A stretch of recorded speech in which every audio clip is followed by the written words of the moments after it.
நாம் தமிழர் கட்சி தலைவர் சீமான் அவர்களை குண்டர் தடுப்பு சட்டத்தில் வழக்கு பதிவு செய்து சிறைப்படுத்தணும் அப்படிங்கிற கோரிக்கையை வலியுறுத்தி ஆதித்தமிழர் முன்னேற்றக் கழகம் இன்றைக்கு இந்த பத்திரிகையாளர் சந்திப்பை நடத்துது.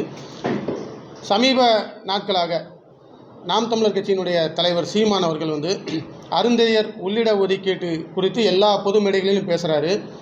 பேசும்போது பார்த்திங்க அப்படின்னா, இடஒதுக்கீட்டை எதிர்த்து பேசுவதற்கு, மாற்று கருத்து சொல்கிறதுக்கு எல்லாருக்கும் அரசியல் சாசன சட்டம் உரிமை தந்திருக்கு. ஆனால் இடஒதுக்கீட்டை எதிர்க்கிறோம் அப்படிங்கிற பெயரில் கல்வி, அரசியல், பொருளாதாரம்னு எல்லாத்துலேயும் பின்தங்கி இருக்கக்கூடிய அருந்தையர் சமூகத்தை, அந்த சமூகத்தின் மீது வன்மத்தை கட்டிகிட்டு இருக்கிறார் நாம் தமிழர் கட்சியினுடைய தலைவர் சீமான் அவர்கள். இதை தமிழ்நாடு அரசு வேடிக்கை பார்க்கக்கூடாது. அவர் மீது குண்டர் தடுப்பு சட்டத்தின் கீழே வழக்கு பதிவு பண்ணணும். சமீப காலமாக பார்த்திங்கன்னா தொடர்ச்சியாக மருத்துவர் கிருஷ்ணசாமி அவர்களும் சீமான் அவர்களும் எல்லா பொது மேடைகளையும் என்ன சொல்கிறாங்க அப்படின்னா, ஒட்டுமொத்த பட்டியல் சமூகத்தினுடைய 18% இடஒதுக்கீட்டையும் அருந்ததியர் சமுதாயத்துக்கு தான் பயன்படுத்துகிறாங்க. பாருங்கள், பத்திரிகை செய்தியெல்லாம் வந்திருக்கு அப்படின்னு சொல்லி ஒவ்வொரு பல்கலைக்கழகங்களையும் வேலைவாய்ப்புகளை கால்பர் பண்ணும்போது பத்திரிகை செய்தியில் வெளியிடுவாங்க. அந்த பத்திரிகை செய்திகளை வச்சுக்கொண்டு எல்லா பல்கலைக்கழகங்களையும் பார்த்திங்கன்னா அருந்தையர் மட்டும்தான் பணியில் எடுக்கிறாங்க, வேறு பட்டியல் சமூகத்தை சார்ந்த தேவேந்திர பறையர் சமூகத்தை எடுக்கிறதில்ல அப்படின்னு உண்மைக்கு புறம்பான ஒரு செய்தியை சீமானும் கிருஷ்ணசாமி அவர்களும் சொல்கிறாங்க. இது அடிப்படையில் என்ன அப்படின்னா, அருந்ததியர் உள்ளிட ஒதுக்கீடு என்பது பட்டியல் சமூகத்தை சார்ந்த பிற சமூக மக்களுக்கு கிடைக்கக்கூடிய வாய்ப்புகள் கூட அருந்ததியர்களுக்கு கிடைக்கல. அவங்க கல்வி, அரசியல், வேலைவாய்ப்பு எல்லாத்துலேயுமே பின்தங்கிய சமுதாயம். இன்னும் சொல்லப்போனால் இழிவு தொழிலை செய்யக்கூடிய ஒரு சமூகமாக இருக்குது. ஆகவே அவர்களை மேம்படுத்த வேண்டும் என்கின்ற காரணத்தினால முன்னுரிமை அடிப்படையில் கொடுக்கப்பட்ட இடஒதுக்கீடு தான் இந்த அருந்ததியர் உள்ளிட ஒதுக்கீடு. இது இன்றைக்கு உச்சநீதிமன்றத்தில் அந்த அருந்தையர் உள்ளிட ஒதுக்கீடு செல்லும், மாநில அரசுக்கு அதிகாரம் இருக்குன்னு உச்சநீதிமன்ற தீர்ப்பும் வந்துட்டு. இப்போ என்ன பண்ணுறாங்க அப்படின்னா, இந்த அருந்ததியர் உள்ளிட ஒதுக்கீட்டை அருந்ததியர்கள் ஒட்டுமொத்தமாக அவங்க தான் பயன்படுத்துகிறாங்கன்னு சொல்லி ஒரு பொய்யான தகவலை சொல்கிறாங்க. இப்போ சீமான் அவர்கள் சொன்ன பத்திரிகை செய்திகள் எல்லாமே உண்மை தான். ஆனால் அந்த உண்மைத்தன்மையில் என்ன ஒரு விஷயம் இருக்குது அப்படின்னா, அருந்ததியர்கள் இப்போ தான் அந்த வேலைவாய்ப்புக்குள்ளே போகிறாங்க, அந்த பல்கலைக்கழகத்துக்குள்ளே. இப்போ பழனி ஆண்டவர் மகளிர் கல்லூரியில் எல்லாமே அருந்தையர்களுக்கு தான் வேலைக்கு எடுக்கிறாங்க அப்படின்னு சொல்லி ஒரு பத்திரிகை செய்தியை சீமான் காட்டுறாரு. ஆமாம், உண்மைதான். அந்த கல்லூரியில் இதுக்கு முன்னாடி எத்தனை அருந்ததியர்கள் பணியில் இருக்கிறாங்கங்கிற ஒரு புள்ளி விவரத்தை எடுக்கணும்.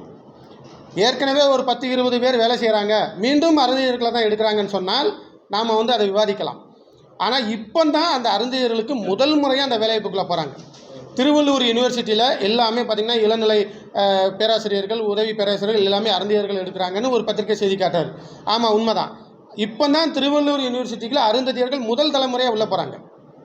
இது முன்னுரிமை அடிப்படையில் கொடுக்குறாங்க.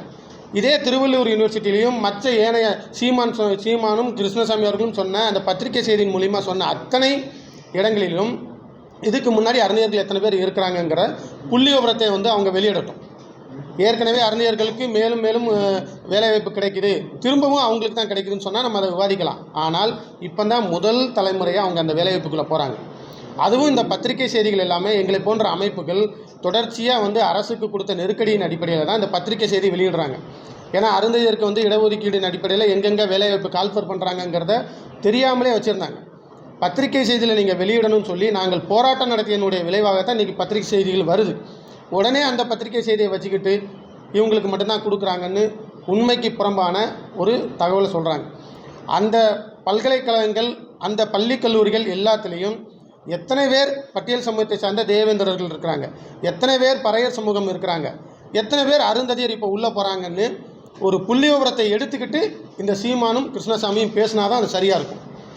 முதல் முறையாக அவங்க வேலைவாய்ப்புக்குள்ளே போகும்போது அதை ஒரு வன்மத்தோடு பேசுவது, அதை மடைமாற்றம் பண்ணி பாருங்கள் ஒட்டு மொத்தமாக அருந்தையர்கள் மட்டும்தான் பயன்படுத்துகிறாங்கன்னு சொல்லி அருந்ததியர்களுக்கு எதிராக தேவேந்திரர் மக்களையும் பறையர் சமூக மக்களையும் திசை திருப்பி அருந்தையர்களுக்கு எதிராக அவங்கள திசை திருப்பி விட்டு ஒரு சாதிய முதலை உருவாக்கி அதன் மூலிமா தேர்தலில் குளிர் காயலாம் அப்படின்னு சீமானும் கிருஷ்ணசாமி போன்றவர்களும் முயற்சிக்கு பண்ணுறாங்க.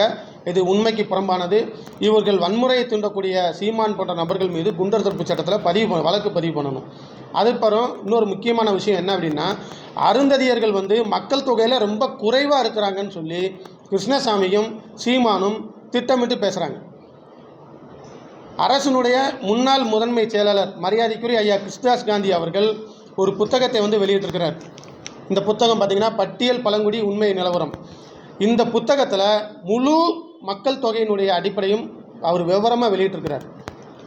இந்த புத்தகத்தை அடிப்படையாக வைத்து தான் கிருஷ்ணசாமி அவர்களும் விசிக பொதுச் செயலாளர் ரவிக்குமார் அவர்களும் சீமான் போன்றவர்களும் இந்த புத்தகத்தில் 19 லட்சம் பேர் தான் அருந்தியர்கள் இருக்கிறாங்க, அவங்க 3% பேர் தான் இருக்கிறாங்கன்னு சொல்கிறாங்க. உண்மைதான், 19 லட்சம் பேர் இதில் இருக்கிறாங்க மக்கள் தொகை 2011 மக்கள் தொகை அடிப்படையில்.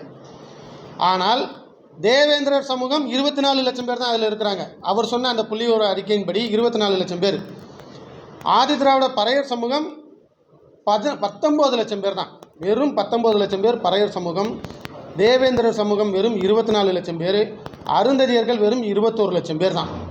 ஆனால் இதில் ரொம்ப முக்கியமான ஒரு விஷயம் என்ன அப்படின்னா, ஏறக்குறைய 72 லட்சம் பேர் ஆதி திராவிடர் என்கின்ற பொது பெயரில் இருக்கிறாங்க. இப்போ அரசினுடைய சட்ட விதிப்படி ஆதி திராவிடர் என்ற சொல் பறையர் சமூகத்தினுடைய உட்பிரிவுக்குள்ளே தான் சேரும். ஆனால் அருந்ததியர் சமுதாயத்தை சார்ந்த ஏறக்குறைய 20 லட்சம் பேர் ஆதி திராவிடர் தான் இன்றைக்கும் கம்யூனிட்டி சர்டிஃபிகேட் வச்சுருக்கிறாங்க. அதான் ஆதி திராவிடர் அருந்ததியர், ஆதி திராவிடர் சக்கிலியர்னு கிடையாது, வெறும் ஆதி திராவிடர்னு அருந்ததியர்களே ஏறக்குறைய 20 லட்சம் பேர் கம்யூனிட்டி சர்டிஃபிகேட் வச்சுருக்கிறாங்க. தேவேந்திரர் சமூகத்தை சார்ந்தவர்களே பல லட்சம் பேர், அவங்களும் குறைந்தபட்சம் ஒரு 20 லட்சம் பேருக்கு மேலே ஆதி திராவிடர்னு கம்யூனிட்டி சர்டிஃபிகேட் வச்சுருக்கிறாங்க. அப்போ இந்த மக்கள் தொகையெல்லாம் கணக்கிலே வரமாட்டேங்குது. அதனால தான் சொல்கிறோம், ஆதி திராவிடர் என்ற பொது பெயரில் இருக்கக்கூடிய 72 லட்சம் பேர் 2011 கணக்கெடுப்பின்படி, அந்த 72 லட்சம் பேரில் எத்தனை பேர் அருந்ததியர், எத்தனை பேர் தேவேந்திரர், எத்தனை பேர் ஆதி திராவிடர் பறையர் சமூகம் என்ற புள்ளி விவரத்தை அரசு தெளிவாக வெளியிட்டால் தமிழ்நாடு முழுவதும் தேவேந்திர சமூகமும் பறையர் சமூகமும் அருந்தியர் சமூகமும் ஏறக்குறைய மக்கள் தொகையில் 1/3 பங்கு சரிசமமாகத்தான் இருக்கிறார்கள். அந்த அடிப்படையில் உள்ளிட ஒதுக்கீடு கொடுத்தது 3% கொடுத்துருக்குறாங்க. ஆனால் மக்கள் தொகை அடிப்படையில் அவர்கள் எங்களுக்கு 6% இடஒதுக்கீடை நியாயமான முறையில் அவங்களுக்கு வழங்கணும். ஆனால் புள்ளி விவரங்கள் இப்படி இருக்கும்போது இந்த புள்ளி விவரத்தை எல்லாம் மறைச்சிட்டு அருந்தியர்கள் மக்கள் தொகையில் குறைவாக இருக்கிறாங்கன்னு சொல்லி திட்டமிட்டு மருத்துவர் கிருஷ்ணசாமி பேசுவது உண்மைக்கு புறம்பானது. இதே மருத்துவர் கிருஷ்ணசாமி இந்த புத்தகத்தினுடைய புள்ளி விவரத்தை அடிப்படையாக வைத்து தான் பட்டியல் வெளியேற்றத்தையே கேட்டார். ஆதி திராவிடர் என்று தேவேந்தர் சமூகமே பல லட்சம் பேர் இருக்கிறோம், இந்த ஆதி திராவிடர் என்ற பொது பெயரை மாற்றணும் அப்படின்னு பட்டியல் வெளியேற்றம் கேட்பதற்கு முக்கிய காரணமே இந்த புத்தகத்தில் இருக்கக்கூடிய புள்ளி விவரங்கள் தான். ஆனால் இன்றைக்கு அவர் அதை பேச மறுக்கிறார். ஆக சீமான் அவர்களும் விசிக பொதுச் செயலாளர் ரவிக்குமார் அவர்களும் கிருஷ்ணசாமி அவர்களும் அருந்ததியர் சமூகம் ஏற்கனவே குடிக்க தண்ணி கேட்டு, சாலை வசதி கேட்டு, சுடுகாடு வசதி கேட்டு, பட்டா கேட்டு, குடியிருக்க வீடு கேட்டு இன்றைக்கும் போராடிக்கிட்டு இருக்கக்கூடிய ஒரு சமூகமாக தான் இன்றைக்கும் இருக்கிறோம். கல்வி, அரசியல், பொருளாதாரம் எல்லாத்திலையும் பின்தங்கி இருக்கக்கூடிய ஒரு சமூகத்தை மேலும் மேலும் மேலும் அந்த சமூகத்தின் மீது இவர்கள் வன்மத்தை கக்குவதை ஒருபோதும் நாங்கள் வேடிக்கை பார்க்க முடியாது. புள்ளி விபர அடிப்படையில் ஏறக்குறைய இந்த 3 சமூகமும் ஆதாரத்தின் அடிப்படையில் சரிசமமாகத்தான் இருக்கிறோம். ஆகவே எங்களுக்கு இந்த இடஒதுக்கீடு கூட 6% உயர்த்தி தான் வழங்க வேண்டுமே தவிர இந்த இடஒதுக்கீட்டை பற்றி தவறுதலான ஆதாரபூர்வமாக எந்த ஒரு புள்ளி விவரங்கள் இல்லாமல் சீமான் போன்றவர்களும் கிருஷ்ணசாமி போன்றவர்களும் பேசுவது தவறு. வன்முறையை தூண்டும் விதத்தில் அருந்தியர்கள் மக்கள் மீது மொழி சிறுபான்மை போன்ற தாக்குதலை நடத்தி வன்மத்தை கக்கக்கூடிய சீமான் மீது குண்டர் தடுப்பு சட்டத்தின் கீழ் வழக்கு பதிவு செய்ய வேண்டும் என்று ஆதித்தமிழர் முன்னேற்ற கழகம் வலியுறுத்துகிறது. புகார் கொடுக்கணும்னு சொல்லி எங்கள் தலைமையில் பேசியிருக்கிறோம். அது மாநிலம் தழுவிய அளவில் நிச்சயம் புகார் கொடுப்போம். தமிழகம் தழுவிய அளவில் நிச்சயம் ஒரு புகார் கொடுப்போம். இல்லை, கிருஷ்ணசாமி என்ன அப்படின்னா உங்களுக்கு புள்ளி விபரத்தை மறைச்சி பேசுகிறார். அவர் இந்த சமூகத்தின் மீது ஒரு வன்முறை தாக்குதலை நடத்துகிற மாதிரிலாம் எதுவும் பேசலை. ஆனால் சீமான் ஒரு 2 சமூகம், இந்த தேவேந்தர் சமூகம் பறையர் சமூகத்துக்கும் அருந்திய சமூகத்துக்கும் ஒரு மோதலை உருவாக்கக்கூடிய விஷயங்களில் அவர் தொடர்ச்சியாக பேசிகிட்டு இருக்கிறார். ஆகவே அவர் மீது சட்ட நடவடிக்கை எடுக்கணும். ஜனநாயக பூர்வ அடிப்படையில் மாநிலம் தழுவிய அளவில் எங்கள் அமைப்பின் சார்பில் ஒரு போராட்டம் நிச்சயம் நடைபெறும் சீமானை கண்டித்து.